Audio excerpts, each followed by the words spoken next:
Good evening, Prattville Lions fans. Welcome to the Coach Caleb Ross Show. We're coming to you live, as always, from Los Mayas Restaurant right here in Prattville next to Winn-Dixie. If you're anywhere nearby, as always, we'd invite you to come by and join us for some delicious food and some great company and some good discussion of a Lions football program that's near and dear to all of our hearts.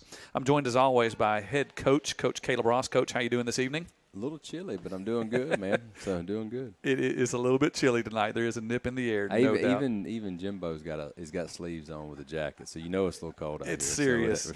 If Jimbo Thompson is wearing long sleeves, I expect him to have a cutoff. Just being honest, I fully expected that tonight. He is our fan, rain, shine, no matter what. He's here on the front row with us every week to heckle. No, man, here to support and be a part of the show, and we appreciate him and all the other fans that come out. Well, Coach, listen, let's jump in by talking about we're past the midway point, obviously, of this first season of you as head coach of the Lions. In fact, we're in the middle of the home stretch. But I thought it might be a neat opportunity to talk a little bit about the state of the program and where you see it right now.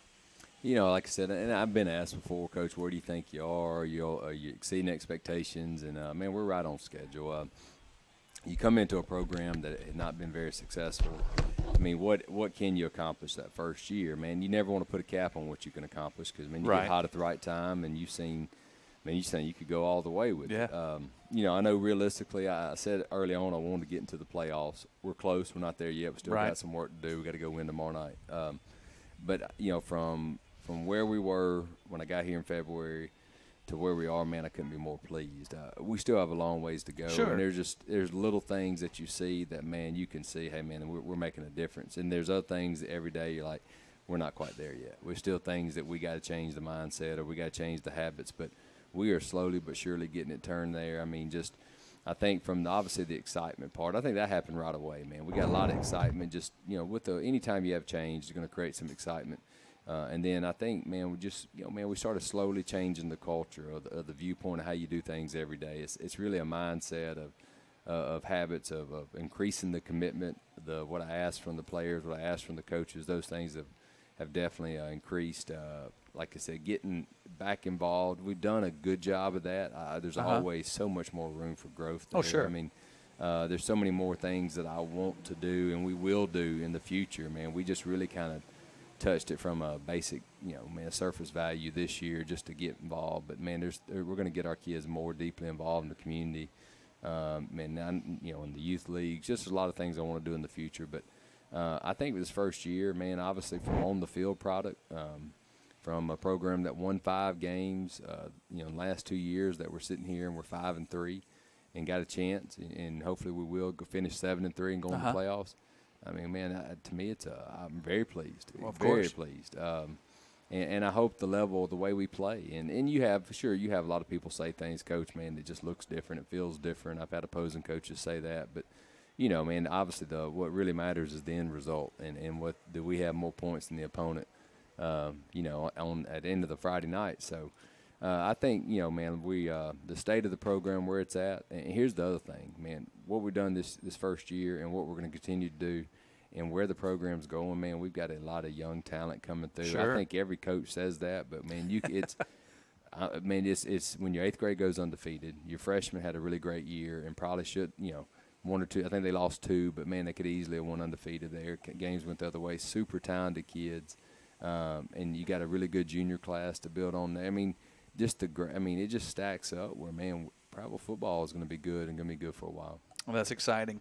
You talk about it a lot, Coach, and you touched on it just a little bit even now about the culture, how things are changing. And I've heard you say we're at a place where we're starting to turn that corner. And it's not a 90 degree. If you want to go a different direction, it's a 180. That's it. So how do you feel the progress is there and with that turning and heading back? And I think you've touched on it. It's good. And, man, I think the way our style and what we do and we're not there is, man, it's really about an expectation. Sure. And it's about our own expectation. And what I want our kids and everybody to understand is that I don't want us to ever play to our opponent's standard or, hey, we got a big game this week. Man, they're all big. Right. And I know that sounds, well, Coach, no, they're not. But to me, a true competitor, man, a true winner, every night he goes out, he is putting a product on the field. You know what I mean? And you're playing to your standard. I mean, you know what I mean? I hope our kids understand that. And that's why they can tell you, Coach, we don't ever talk much about the opponent during the week. Now, we do – obviously, you got a scheme based off what your team – the team you're playing, what they do from their scheme. You got to go get a game plan together. And there's certain players that if they got a really good player here, then we want to either stay away from him or double team him, or we got to figure out a plan. That's obvious. But we don't ever talk about, we got this team this week, and – we just don't do that. And I tell you, to me, it's really never about the opponent. It's about us. It's about how we play. It's about what we do on a daily basis. And we do that for a lot of reasons. I think if you study, man, the really championship programs, the New England Patriots, whether you like them or love them or against them, whatever, look at Alabama and the way they do their program. Look at some of the Major League Baseball, the Yankees and stuff. Man, they all are at their standard. And it's, man, they don't ever worry about the opponent so much. It's worry about, hey, do we play our way? And that's what I'm hoping to establish with our program. And our kids are starting to buy in. They're starting to see it. We still got ways to go, but they're starting to get it. And it's a work. I want them to have a workman attitude, man. I never forget, man, that first week off, when we had our week off early in the year, and I think, man, we went out and practiced 3 days, and we practiced in pads, and I think it kind of stunned some of our kids. You know what I mean? And we went to, man, we had 3 really good practices. And I don't know. I think kids were kind of surprised by that. But then you fast forward to about a couple, 2 or 3 weeks after that, and we had a rainy day, and we had a chance. It wasn't lightning, so we could get out. And the kids knew it, and they expected. And it was almost like, well, this is who we are, man. We're going to practice. We're going to work, and we're going to outwork our opponents. We're going to put the work in. And I think it just, like I said, it's the expectation. Yeah. And it speaks volumes, what you're saying there. One of the things you mentioned, talking about like your New England Patriots or in Alabama, teams that have gotten to the top and have fought hard to stay there. I think I know the answer to this next question, but do you ever really reach a point where you're there, you have arrived, or is it a constant? It's constant, man. I mean, the thing is, when you get it to that point, it will run. And that's what I'm saying. We're trying to build a program here. We're not trying to build a team. Right. We're not trying to year in, year out scramble to put some good team together. Man, we're trying to build a program that runs itself where from the bottom up, the kids understand, man, they understand what's expected. You're always going to have to maintain it, always. And you never can let people get complacent. And, I tell people, man, when we were at, and I can only reference the places I've been. Sure. I mean, I hate to always bring up schools where I'm at because eventually this is what I want to, I want to talk about where I've been as Prattville. But I know when we won it all at McGill that first year. Then the next year we had a pretty good coming back, and we were USA Today #4 in the country. And it was a new experience for me, and I had a new appreciation for the guys that have been on top, because it's one thing when you're the hunter, but then when you're the hunted, and it ain't even so much about you worry about your opponent. You worry about people within your own program getting complacent, of course, forgetting of what, hey, man, don't you never arrive. And because here's what happens, man, you start winning, people start telling them how great they are. And there's nothing wrong with that. I want our kids to enjoy success, and I want them to be confident. But what I don't want them to do is feel like man, I got this thing figured out. Right. You know what I mean? And it's, man, that was a different type of animal there, of being on top and keeping your kids on top and keeping everybody just as hungry as they were the year before they got them there. It was a new challenge. It was. It was draining at times for me, but I've learned once I went through it, now I kind of understand. Once we get this program to that point, man, I think I know exactly what I need to do now to handle that. And so when you hear these coaches like the Belichicks or Saban say, each year is a new year, and you really got to believe that yourself, and you got to sell that to your kids and everybody in your program, because you can't, hey, that was last year's team, and what you can't sit there and take the glory of what last year's team did. You know what I mean? Anyway, we're not there yet, but those are just some food for thought as we move this program forward. Sure, but you're right. We're not there yet. But I love for the listeners to hear that's where you desire to take it. Oh, we didn't take this program without expecting to be there one day. I mean, we didn't come here just to go coach, and man, we come to be the best. And just, man, that's the only way I know to do it. Man, you're just driven that way. I don't. People talk about pressure all the time, Coach. Or you feel pressure being home and being at Prattville? So no one's ever going to put more pressure on me than myself. I hear you. I mean, that's just us, man. We're not going to stop until we get this thing where. We're never going to stop, man. I want to be here. I want to coach the rest of my career, but just, that's who we are, man. I'm never going to be satisfied with being second place. That's fantastic. Well, fans, we're going to step away for a break in just a moment. We want to thank those of you who are listening that have tuned in through the Prattville Live YouTube channel. Thanks for joining us tonight on the Coach Caleb Ross Show. Also, we want to thank those of you who are listening live on the radio at Dixie Country 100.1. Like I said, we're going to step away for a break for just a moment, but we'll be right back. Thanks for joining us on the Coach Caleb Ross Show. We'll be back in a minute.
Los Mayas Restaurant right next to Winn-Dixie, right here on Main Street across the street from Hardee's in Prattville. If you're anywhere nearby, we'd love to invite you for some delicious Mexican cuisine and some good football sports talk as well. So come on by, fans.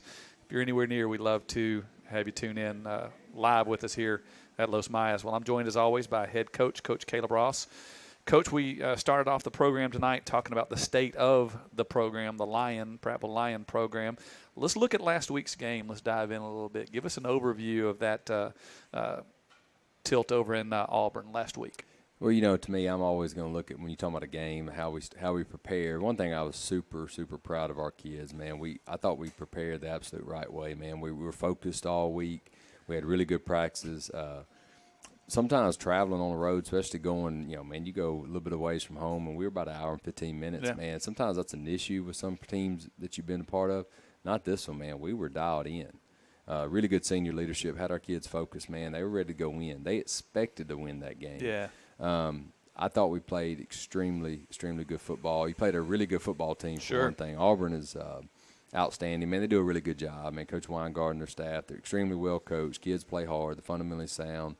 And they had some really good players and some real good positions. Defensively, one of the best defensive teams that we saw all year. I mean, you'd rank them up there as good as Central Phoenix City. Just from what they have, personnel wise. I mean, they had 4 or 5 guys that were college prospects, really, really good football players. Their scheme's really good, very sound, and then their technique was really good. So we knew we were going to have our hands full. I thought, man, one thing I was super proud of, I thought our defensive unit in the whole played really, really well. And sometimes people like say, well, Coach, you gave up 27 points. I said, yeah, we do, but it was 14-10 with 8 minutes left to go in the game. Yes. And just the things that the average fan sometimes don't understand. If we could have sustained a couple more drives on offense and could have extended the game, maybe at least got the ball back out to the 40, 50, then you make the other team have to drive it another 80 or 90 yards. And I've always said, man, we were 2 to 3 first downs away from that game, from winning the game. Yes. What do you mean by that, Coach? Well, we flipped the field position, man, and I didn't see them driving the ball 80 yards on our defense 3 and 4 times. So you hopefully if you can get on their side of the 50, then maybe with our speed and athleticism on offense, you can make one more play to make that thing 17-14. But unfortunately, we just weren't able to. Man, we struggled trying to block them up front, and that's just the reality. And I'm not trying to put anything down. We know who we are, and we struggle, and they're really good up front. They made a lot of teams they play struggle to block them up front. So we struggled to block them up front. We just couldn't quite get enough first downs there in that second half to flip the field position, and we never could get out from our own end zone or goal post. And eventually, man, they eventually punched 2 in late to beat us, 27-10. But overall, very proud on the road in a very competitive game. Our kids played outstanding. Had a chance to win in the fourth quarter. Yes. That's all I could ask for in that ball game. That's fantastic. Now, you touched on the first downs. There was one particular play. I want to hear your mindset. I loved it. It was early in the ball game. It was 3rd and inches on your side of the field. You said, guys? Well, it was 4th. I mean, excuse me. It was 4th third quarter. People asked, Coach, why you went for it on your own 16-yard line? And I said, well, first of all, man, we called timeout, tried to draw them offside with some motion because they were big, heavy, try to time your motion into blitz. So I thought maybe we'd catch them. Well, they did a good job sitting in there. Called timeout, and then, Coach, we can get a yard. Yeah. And it's a risky gamble. But, my big thought was, we're backed up, and if we don't get this thing punched out, man, we're going to stay on our side of the field most of the night. And eventually they're going to beat us, and – so we took a shot. We gambled. We got about a half a yard. We did, but it was enough. It was enough, and we got in there. And in another, if the situation was different, a different type ball game, no, you don't do that there. You punt it away, and you think. But considering the defense we were playing and how good our defense was playing, I knew that, man, if we could get the thing flipped on the other side, we'd be okay. But it didn't work out that way. But we did get the first down, and a little bit out of. And I'm not conservative, but I don't call myself a riverboat gambler either, man. We try to be smart what we do, but that was one where I thought it was a very calculated move, but it worked out in our favor. But it's one of those things, you don't get it, you look pretty bad. It was a poor decision really, really quick. So, and we knew that, but hey, at that point we were the underdog. What do we had to lose on that? So we took the chance and it worked out. It was an aggressive move, but I think it was the right move. That's right. That's right. Win, lose, or draw was the right move. Well, Coach, let's talk about just some of the individual performances from the ball game. Let's look on the offensive side this past week. Yeah, man. From offense, you look at the big play Malik had, the long touchdown throw from Trey, and I thought Trey had a solid night, man. There's sometimes Trey makes things with his legs that just other guys can't make. Yeah.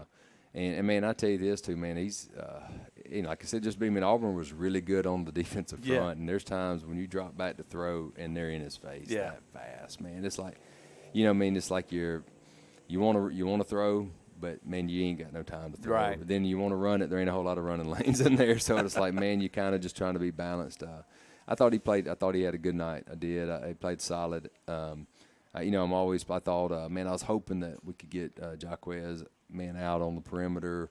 But, man, they took really good angles. They're a really well-coached defensive football team. So there's times I was like, hey, we're about to break one here, and just, man, he gets tripped up by an ankle tackle or something. But they're good, man, and that's who they are. And I thought our receivers played well, man. I think Taylor had a couple. We couldn't ever get him down the field. We tried to a couple times, just missed him on a post, on the backside post one time down there. We're in the red zone, and I thought, man, if we throw that ball a little bit flatter and a little bit away from the defense to the sideline, we catch it down there about the 4 or 5 yard line. But We did hit him on a nice, man, I thought was a well-executed slow screen, man. It's something we put in, and, I mean, I could go into the details of the play, but Sure. it was, man, 3rd and 6, really slow. We set it up opposite side of the field, hit him on a slow screen, which was a really nice play. I think Yeah. about 30 yards down inside their territory, but thought he played well. Like I said, up front, man, we had a tall task. And, I tell you this, man, I thought Ethan Biddle's a kid that, man, the last couple weeks has played pretty well for us. I thought, at times he struggled on some pass pro, but I thought he really did some good stuff in the run game. I tell you what, we've challenged Brett Cook, man, I thought the last week or two. I thought he had his best week of practice, and he had a tough assignment. He had a big old nose guard in there, 6'2", 6'3", about 300 pounds. And Yeah. I thought Brett held his own. So there ain't a whole bunch of highlights there. You look at the big long throw that Trey made to Malik there, but a very solid night, especially considering who we were playing. I thought, I thought they did about as well as I could ask. Yeah. Well, and it's not excuses. We played two of the better teams in the state so far this season, Central Phoenix City and Auburn. So that's going to be quite a tilt between those two guys tomorrow evening, as a matter of fact. That's right. Let's look at the defensive side of the ball. What'd you see over there? Man, there's a bunch of performances, and one that we're going to honor here in a little bit, Sure. man. I mean, Rodney Thompson played outstanding. Just when you watch that tape, you're talking about just disrupting not only did he have a bunch of, I think he had, 8 or 9, 10 tackles, something like that, but it also, man, just he affects, how many plays does he affect on a Friday night, man? Same thing with Chris Bozeman, man. Chris Bozeman probably don't have near as many tackles, but just his presence, man, he eats up blocks. Yeah. I mean, those things are stats that, like I said, the average fan don't ever see, but as a coach, you know it. Jake Howard had to come back to life, man. I didn't think he played real well against Jeff Davis. I thought he played really well against Auburn. Skylar Henderson had one of his best games, man. I was really proud of him. I mean, you got some steady guys. Will McQuiston continues to play well up front. Willie Willis, those guys do a good job. Brandon Butts, man, outstanding football player, man. Man, I think he's only given up 2 or 3 completions all year, and he had a big-time play right there when really beat a block, and when they had us outnumbered on an option play, he beat a block, makes a great tackle, puts them in a 4th and 2, and we make a big stop. So I thought he played well, and I could go on and on with the list. Wade White, man, really did a good job come filling the run and had a good night. So, and I know there's other guys that really played well, but man, obviously Rodney stood out, Jake Howard stood out, Brandon Butt stood out. Yeah. A lot of key contributors last week on the defensive side of the ball. Coach, we're going to step away for another break right now. We want to thank all of you who are listening in tonight, those of you who are tuning in through Prattville Live's YouTube channel, also those of you who are listening on the radio at Dixie Country 100.1. You're listening to the Coach Caleb Ross Show. We'll be back in just a couple of minutes.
Tuning in tonight, as always, we're coming to you from Los Mayas Restaurant in Prattville. If you're anywhere nearby, we'd invite you to come join us live for some delicious food and some good fun and some pretty good sports talk along the way, too, about a football program that's near and dear to all of us. Well, I'm joined during this segment by this week's Pepsi Buffalo Rock Player of the Week, Mr. Rodney Thompson. Rodney, how you doing, buddy? I'm doing good. How about yourself? Man, I'm doing good. Thanks for joining us. We got a plaque for you this week, also a sports clip, MVP treatment certificate, and a lunch, trampoline park. I think it's a 1 hour pass, so lots of fun to be had. The trampoline park, save that till after the season's over, okay? Yes, sir. All right. Just to make that clear. Well, Rodney, take us through this last week's performance, man. I've got down on the stat line, I've got 4 solo tackles, 5 assists, 1 tackle for loss, 3 hurries. I think there's a partridge in a pear tree in there somewhere too, man. Tell us about last week's game. Yes, sir. The ball was just flowing towards my way, and Yeah. I was just trying to make plays and Yeah. help the team out. I hear you did a good job. Coach Ross said it earlier, and it's almost like your zip code where you live is just in the backfield because you just go back there and disrupt plays. Yes, sir. Yeah. So where'd you get your start in defense, man? Have you always been a defensive guy since you was a little buddy, or? No, sir. When I played Little League, the Prattville Bears, I played left tackle. Okay. So when I got to, I think, junior high in the 8th grade, I started playing defense. Okay, so Donnie pulled you over there, Coach Burnett. Yes, sir. All right. Was it love at first sight, or was it a little bit of an adjustment? It was a little bit of adjustment. Okay. Yes, Well, sir. obviously you've done pretty well with it because playing defensive football is going to take you to college, buddy. Tell us a little bit about what you're going to do next year. Yes, sir. I'm committed to Middle Tennessee State University. I hear you. The Blue Raiders, right? Yes, sir. Okay, cool. What excites you most about going up there and playing ball next year? Yes, sir. The coaching staff, they treat me like I'm gonna be a good addition to the team. You know, Good. the different players, they treat me like family, and I really like that about it. And it's a very good school from what I've seen. Fantastic, man. I'm excited for you. What's a highlight ball game for you this year? What's been the most fun game for you this season so far? I'll probably have to say Auburn. Okay. Yes, sir. Yeah, your stat line, you kind of fill the stat sheet every week. You're doing a fantastic job. I think this was the week that the broadcast team from Friday night said, all right, we just got to give Rodney the player of the week this week because he's done enough to earn it every week. Let's just go ahead and give it to him this time around. Well, fantastic. Well, Rodney, tell us a little bit. What's your favorite subject in school, buddy? Let's learn a little bit about you. My favorite subject, I would have to say, with Coach Whedon, anatomy and physiology. Okay, cool. And now, is he a good teacher? Yes, sir. He's a very good teacher. Now, he's listening, so this may impact your grade, okay? Yes, sir. That's why he's saying it. That's why. Rodney, what's the best movie you've ever seen in your life? I'm not even going to limit it to this last year. I'm going to open it wide open. Favorite movie? I kind of have two. Okay, yeah, that's fair. Drumline when I was little. Okay. That used to be my movie. All right. And I would have to say All Rush Hours. Okay. No, great picks, man. Good call. Now, on Drumline, that just opens up the door. Is there a musician sitting beside me here besides a football player? No, sir. Okay, I you just like the movie. I just like the movie. I gotcha. Well, all right, now there's 3 Rush Hours. Which one? I mean, can you pick a favorite or? I have to say the first one. I got you. Yes, sir. Chris Tucker, he's legendary, man. He's good stuff. So you're riding the bus last week on a long ride over to Auburn. What's playing on the iPod, on the phone? Usually it's just whatever I feel going, but I have to say I have to go with Lil Baby. Okay, sir. cool. Now, the ladies are blowing up the Twitter feed for the radio station right now. They want to know, is Rodney available or is he tied down right now? I'm tied down right now. All right. So I'm sorry, ladies. I hate to break that to you, but Rodney's not available right now. Anything else you want the listeners to hear, buddy? Guess not. All right, let me ask you this. We got a pretty long road tomorrow night, travel-wise, and then we're going to be in Montgomery next week. What would it mean to you as a senior to see some of this Prattville Lion faithful come out for these last 2 road tilts? Yes, sir. I would like to finish out with wins. You know, it's my senior year, and it would just be great to finish my senior year out with wins and then head that on into the playoffs. Fantastic. So, Lion fans, we need to see you out there. Coach Ross has joined me as well. Coach, what can you tell us a little bit, give us a little insight into Rodney Thompson? Well, first, man, he's just a good human being. It Yes, seems sir. like I say that every week about all our kids, man. It's Rodney the truth, though. Man, it is. Rodney's a good human being. He's a natural leader. He's a no-nonsense guy. So I like about Rodney, man, when it's time to work, it's time to work. And he expects everybody around him to work at his level, man. Right. I kind of like that type of guy. Yes, It reminds sir. me of myself. You know what I mean? I do, man. No, he's he's a great player, man. He's so strong with his hands. Man, he gets his hands on you, it's over now. And man, I just love him though as a person, as a leader, man. He wants to win. Like you said, his expectation for himself and the people around him is to play at a level that, man, that helps us win football games. And he's going to be successful, man. Comes from good family. I think Daddy even played some college ball, man. So he's got the bloodlines. He gets it. He understands, and he makes everybody around him better. Yeah. What advice would you give a young man in his position heading off to college next year to play at the next level?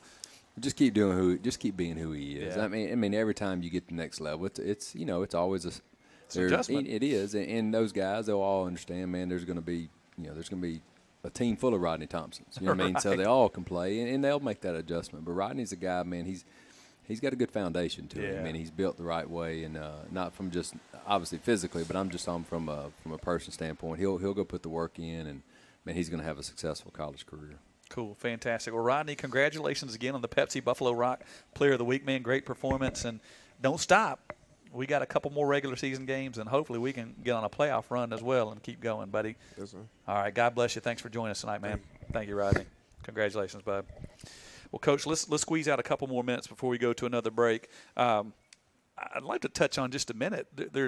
So we talk all the time about the football program, and you talk a lot about the community and how they get involved. There's some other programs that help you out. Speak a little bit about your sports medicine team. I mean, that's you say something. We ain't talked about them all year, and they do an outstanding job, man. Jeremy Cleveland, man, is kind of over our athletic training. Steve Whedon obviously helps him could be his own athletic trainer somewhere. I think, matter of fact, he was athletic trainer at Alabama State, many years ago. But both of them do an outstanding job, man. We have I'm not sure how many exactly, but we have a lot of student trainers that help us. I think 16. Is that the total number? Yeah, I believe so. And people don't understand. I've always said, man, you don't understand the value of that until you don't have those. Right. Or you don't have a good athletic trainer. You know what I mean? Man, they do a good job. Obviously, they don't really. I guess their job's not really to diagnose injuries, but it's to maintain the student athlete and to, man, give treatment where it's needed, to get the care when it's needed, and man, they do a good job of keeping our kids hydrated, prepared, and man, just like I said, those are, and I tell our guys all the time, man, of people that you feel like that you may never think that important, you better go get those people on your side because you're going to need them. You're going to need athletic trainers, especially these guys that are going to the next level in college. If I can give a little tidbit of advice, you better take care of your trainers and your managers because those people take care of you, and you don't realize it until you get one on your bad side or whatever. So, but they do an outstanding job, man. They put a lot of work in too. I mean, we play a ball game on a Friday night, and Jeremy Cleveland's up here at the school at 8 o'clock next morning doing treatment with our boys. He's there every morning at 7 o'clock. And this ain't just football now. This is our whole athletic department. Right. So, and we're able a lot of times to get our guys back on the field sooner sometimes than other places. And I've had other people come from other programs and say, Coach, man, it's outstanding what they do. So man, we're just blessed. And really it's a shame that I hadn't even brought it up until now because we're really blessed to have what we have. Oh, they do a fantastic job. Great guys. Well, fans, we're going to step away for another break. We want to thank you for joining us, those of you who are listening via the Prattville Alive YouTube channel. Also, those of you who are tuning in on the radio through Dixie Country 100.1, we want to thank you for listening tonight. I'm your host of the Coach Caleb Ross Show, Chris Britton. We want to tell you we'll be right back in just a couple of minutes.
invite you to come on out and be a part of tonight's program. Enjoy some delicious food from Los Mayas Restaurant. They always treat us great. They just brought some food out that may or may not have a little bit of the cause for why we went to a break just a moment ago so we could eat. But anyway, well, Coach, listen, let's turn the focus to tomorrow night, to our opponent. We're going to visit the Smith Station Panthers. Coming off of a difficult season, they are much improved. Talk us through a little bit of the build-up this week, practice, the way it's been going, coming into today and leading up to tomorrow night. Well, first, talk a little bit about our opponent. You know, sure. You can look at Smiths and almost have a lot of comparisons to who we are. I mean, this is a program Smiths had won one game in 2 years. I mean, they're 1-19 in the last 2 years. This is not last year's Smiths team. That's the first thing I think I sent to our players, the message that, guys, this is not the Smiths you played last year and beat 45-0. This Smiths is 5-3. They've beaten the same teams you've beaten, and they've lost to the same teams you lost to. So you're playing a good football team tomorrow night, and you're going to their place to play it. So, and I'll tell you this, our kids are responding the right way. We've had a really good week of practice. They've been dialed in. They've been focused. They understand what's at stake here, and they don't need me to tell them about it every day, that, hey, remind them that, guys, you got a chance to win and be in the playoffs for the first time in 4 years. They've heard that enough. So I'm saying, to me, I want them to focus on, hey, what do you got to do to go win this game? Focus on who you are every day, being the best, things that we talked about earlier in the broadcast. So, but you're playing a really good football team. You know, they're sound in what they do. Man, they're going to run the football. They're going to try to stop the run. They're going to throw it when they need to. Their offensive coordinator is a guy I'm pretty familiar with. He's a guy named Jamie Williams. He was on my staff last year at Opelika. So they're running a version of our offense, very similar. So and they're not trying to fool anybody. Man, they're going to do what they do and do it well, and try to do it very well. They play hard, play physical. Like I said, man, it's a game that we're going to have to go execute to go win. So. Yeah, well, and you touched on it. There's playoff implications for both teams. That's right. That's right. And we're both in the same boat. So if we win, we're in. If they win, then it goes to a three-way tie. And right now, that tiebreaker, man, is kind of up in the air of who gets it. So it's a critical situation for both programs. The head coach, Mike Glisson, he's a first-year guy, same way I am here back at Prattville. He was on Auburn's staff for a while. He was at Beauregard last year. He's been a head coach. He was a head coach in Columbus, Georgia for a while. So, you know, he's not an inexperienced guy. He knows what to do, and he's building it the right way, man. The kids are playing hard. They're playing with good fundamentals. He's created a lot of excitement in that program too, man. We went and scouted them against Phoenix City earlier in the year. Man, that thing was packed, and you can tell those kids, man, that community, that school, man, they're starting to believe in that football program. Like I said, there's a lot of similarities of what's going on right here. That's cool. Take us through the preparation this week, how the guys are responding. Have they had some good days of practice? How's that going? We have. Like I said, we have handled it the right way. We have, you worry. I mean, my biggest worry was, well, I hope these kids understand. Like I said, you're playing a Smiths team that they traditionally have beaten, I mean, pretty handily last couple of years, and this is a different type team. And I think they see that. They understand that. So we've had a really good week of practice. We even were out of school where we had the report card day or teacher parent conference day on Monday. So we had to practice in the morning, and I was worried because last time we did, the week of JD, we did not have a good week. Man, our kids had a really good Monday morning. So, man, the focus sets the tone. It does, and our focus has been good. That's all you can ask for is that you go put in the right type of preparation. That's fantastic. I was looking over the historical stats, and I guess it's relatively new being in the same region. All-time Prattville's 5-0 against Smith Station, so that's just another domino or another factor for them to be even more ready for tomorrow night. I know you're working hard with the guys to make sure this isn't a trap game. That's right, and I don't think we got to obviously see how this thing turns out tomorrow night, but our kids have prepared the right way. Right. I will say that. Ready to go. That's fantastic. Well, Coach, let's talk a little bit about playoff possibilities. Now, obviously, nothing's set in stone. There's nothing guaranteed yet. We need to win to control our destiny, to know what's going on. The possibilities are out there. It's not rocket science to figure out who we may see if we make it, that kind of thing. Would you like to speculate into that at all, or just man? Obviously, those things make coaches uncomfortable talking about things that hadn't happened yet. But I get it. I do get it from a fan perspective, and I'd be lying to say that we hadn't at all looked at it. I think every coach at least glances at it. All of our focus is on tomorrow night, and we know that. But The way I think it lays itself out, if we win, we'll be a number 3 seed, which will mean us traveling first round. We're matched up with the Mobile region. There ain't but 4 regions of 7A. Right. So you would, no matter what, if you're traveling, you're going to go to Mobile, either Mobile or Baldwin County. I think right now the number 2 team down there, if it matched up the way, if it stayed that, and we did win tomorrow night and we get the 3 seed, you would probably go and play McGill-Tulane, which would be interesting. We'll cross that bridge when it gets here. If we get there, sure. But who knows? McGill still got there's some key games. They play Fairhope. If unfortunate we don't win tomorrow night, then you're in a 3-way tie with Smiths and Lee. Us beating Lee beating Smiths, and if we lost tomorrow night, then Smiths beating us. So then it comes down to these crazy tiebreakers, non-region opponents, the number of wins that your non-region opponents have. It gets them. I mean, then it comes down to who they're playing. Do they beat? And it even comes down to the last week of you beating Lanier. Then how many wins they have? Does Smiths beat Eufaula? How many wins they have? It just becomes some scenarios there that you got to kind of weigh out. So. Yeah. So, best case scenario is the Prattville Lions go to Smith Station tomorrow night, bring their best effort, and come home with a victory. That would be fantastic. Well, Coach, let's get a few more minutes in before we go to our next break. We touched on one of the other programs just a minute ago, the sports medicine, another program that I don't know if people know a whole lot about, but they're very key. How about the videography team, those guys that put stuff together for you? Oh, ain't no doubt. Matt Malone, our offense coordinator, in here. So we, when we run, we divide our coaching staff.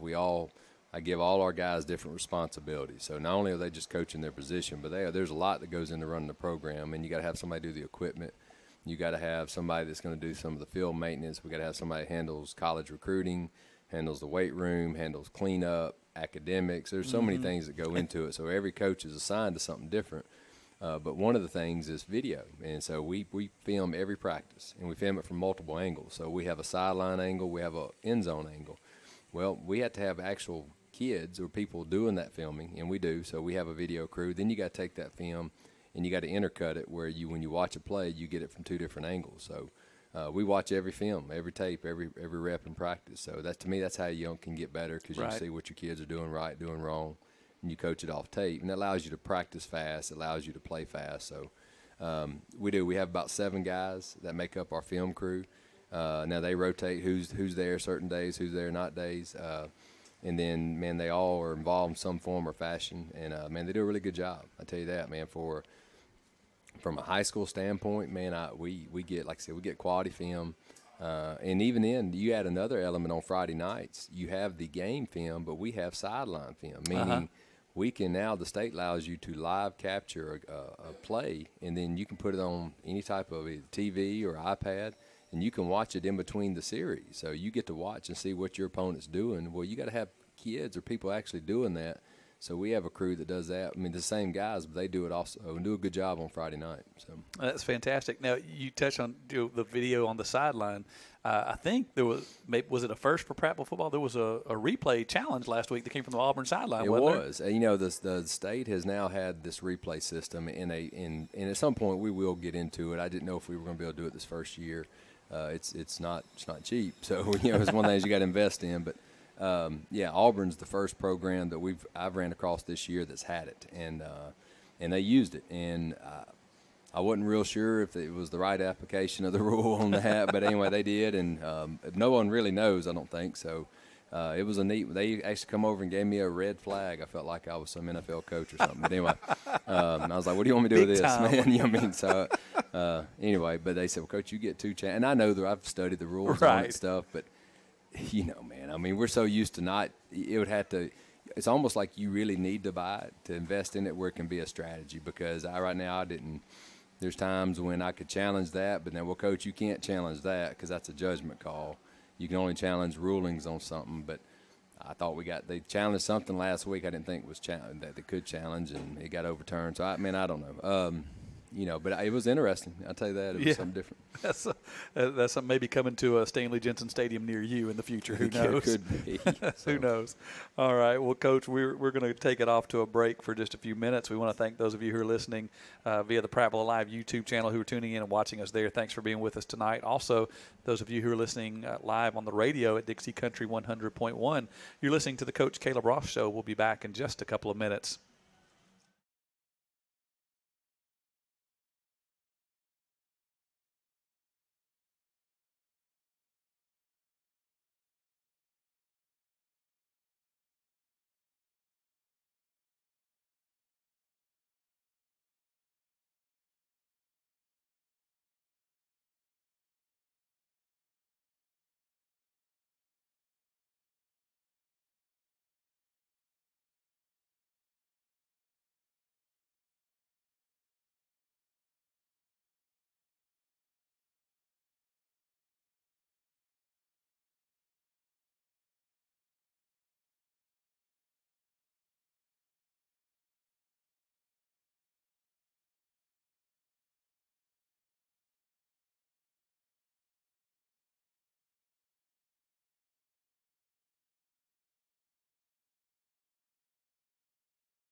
Tonight.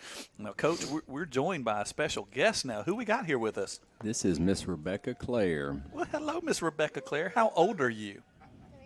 3 years old. And what color is that beautiful pink? Oh, what color is that bow on top of your head? Dark pink. Oh, Not just pink, dark pink. Dark pink. Coach, let's talk about family for just a minute since she's here. It's got to be a difficult balancing act because football takes up a lot of your time all year, but this time of year, it keeps you pretty busy, I'd imagine. It's a 90 to 100 hour week. I mean, that's you say those things, and man, that's a lot. And I think everybody knows it's hard that there's no way we could be successful, or I could be successful in my career without a outstanding woman at home. And I understand. I'm very fortunate, man. I've got a incredible wife that understands, and man, she does it a lot by herself. She does it. She raises. I mean, when I'm there, I try to be all in, but man, football pulls me away, and she's doing it all. And man, I'm very thankful. Very thankful. I understand in my household, Dad gets pulled away a lot. And it's key to have that mama that understands, that is willing. And then, like you said, you got to be all the way there when you're there. And sometimes that's tough. That's right. There are no, you don't, man, that's what I'm saying. You don't get no nights off now ever. I mean, right. Especially when we got small kids, and man, Rebecca Claire's 3 and my son Jack is 1, and both of them about to turn 4 and 2. But and at that age, man, there is no nights off. I mean, right. there it's we're still bathing and putting to bed, and but man, man, it's funny how sometimes you're like, oh man, I kind of just want to sit here and watch TV. But then you think, man, when I'm not there, I'm like, man, I'd take anything just to go bathe. Like, right. I mean, just because you miss every right. moment of it, and I have a blast when I'm home. And it's really unfair to my wife because I get all the good parts. I come home and they're happy to see Daddy, and, yeah. and man, it's fun. She has to go through all the hard parts of a 3-year-old being a 3-year-old. Right. You know what I mean? And, right. You know what I mean? Totally. So but man, it's one of those things. We chose a profession. We knew sure. kind of the difficulties and the requirements of this job. Man, it's kind of what it requires sometimes to put that time in, especially where we're at now to get this thing turned back around. And I'm very blessed to have a wife that understands that and supports that. Yeah, so, it's very much a team effort, man. Oh, I mean, it is. You're free to do what you do because she's willing to do what that's she it. does. And that's what makes it special about being back here at Prattville. We're both in our hometown, man. Sure. And, man, this place means something to both of us, man. This is a place I grew up. She grew up. Man, we have friends here. We have family here. This is more than just a job to us. This is our community. And, man, we're invested here. We want to see, man, we're more than just coaching a bunch of boys here. Man, we're trying to do it for the right reasons, man. I want to help these young men. Obviously, our football program, but, man, these young men are going to be citizens in Prattville, and, sure. and they're going to be workers, and they're going to be – you hope that they gain more from the football coach than just learn how to win a game, man. You hope they learn the discipline and things that can take on the rest of their life. And who knows, they may be the head football coach one day, or they may be a city leader, or, you just never know how this thing turns itself out. So. Yeah, life lessons, man. That's so important that those guys can catch that. Speaking of community leaders, the mayor even stopped in with us tonight. I see that, man. I feel important. I really do. So I appreciate him coming out. So, and man, we're very proud, man. Prattville's a unique place, man. We got great city leadership, man, and it's obviously we're proud of it because we're all from here. But man, I am one of those guys that's been at 6 different places, and right. It's really a great place to live, man. It's just you get everything you want from this town, man. It's you get good schools, man. You get good leadership, and you get crime's low, man. It's a great place to live. You get a down home community feel, and that's what made this job attractive. It is one of those southern towns where football still matters on Friday sure. night. The community still comes out and supports it. It's a rallying place for the community. Those things all attract us back here, and it just happened to be we have family here. We're from here, so we could watch our kids grow up here. Yeah, that's fantastic. Thanks for sharing that insight. It's really neat to kind of see that perspective. Coach, we talked on a couple of the other programs that help support the football program. Let's talk just a little bit about the equipment managers and Coach Danny Rye and what they mean to the program, what they do, their role with that. Well, that's another one, man. People don't realize what all goes into it. I mean, you look at a group that, man, on Friday nights just to get us to travel like tomorrow. Well, we got to have travel bags, so you got to get all those bags out. Right. All right, you got to have a uniform, where those got to be washed. They've got to be, man, we got to have them jersey, pants, socks, all rolled up where we can pass them out to the kids. And man, you talking about managing, and do you think of the equipment like a helmet? Well, it's just, man, there's parts to that helmet. There's a chin strap, there's buckles, well, things, man, in a contact sport, those things may break or they may come off, or you got to have a guy that's going to be right there to fix it and got to know where to get to. And, man, shoelaces may come out of a cleats in the middle of a game. And that stuff's valuable, and it takes time. And he has I think he's got 7 people helping him. He's got a crew of some girls that help him, our managers, and they do an outstanding job, man. They just it's like I said, there's so much that goes into running a football program. It's more than just throwing football out there and calling a few plays and hoping the boys win. And that's another area that it's really a thankless job that don't get enough support. And I mean, enough praise. They get enough support, but not enough praise. And man, Danny Rye and that crew, man, they do a really good job. Yeah, and he double dips for you, coaches those freshman young men you spoke about earlier. He does, man. And man, he's another guy that, man, he don't do it for money, that's for sure, but he does it because he enjoys being around kids and enjoys being a part of the program. and he's one of those heart and soul guys, and that's what you surrounded yourself with, those guys that desire to make a difference in other people's lives, that bring everything they got every day. And so I'm thankful to him and all your staff for what they do and what this job means to them. Coach, we got about 10 seconds. Any parting thoughts for tomorrow night? No, we need everybody to come out, man. It's a little bit of a trip, but be worth it. Cheer us on for victory. We'd love to have you out, Prattville Lions fans. Well, listen, thank you again for those of you who have been tuning in via the Prattville Live YouTube channel. Thanks for joining us tonight and watching online. Also, those of you who are listening on the radio at Dixie Country 100.1, we're going to throw it over to Hey Coach in just a minute. Thanks so much for listening tonight to the Coach Caleb Ross Show.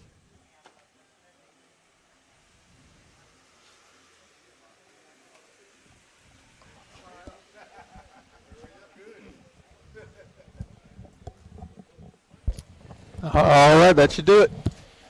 All right, thank you, sir.